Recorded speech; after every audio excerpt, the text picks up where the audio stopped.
भारतात 15 ते 20 लाख दरवर्षी नवीन cancer patient निघतायत.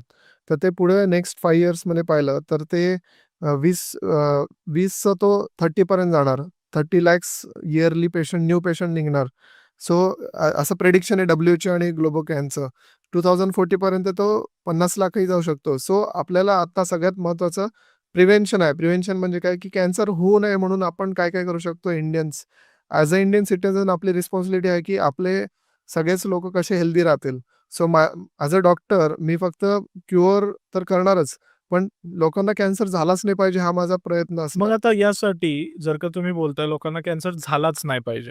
Yes, which is a good statement. Yes, ऐकायला खूप सुंदर वाटतंय, बघायला खूप सुंदर चित्र येते व्हिज्युअलायझेशनमध्ये. येस, पण लोकांना कॅन्सर होऊच नाही किंवा मला वाटतं मला कॅन्सर होऊ नये. येस.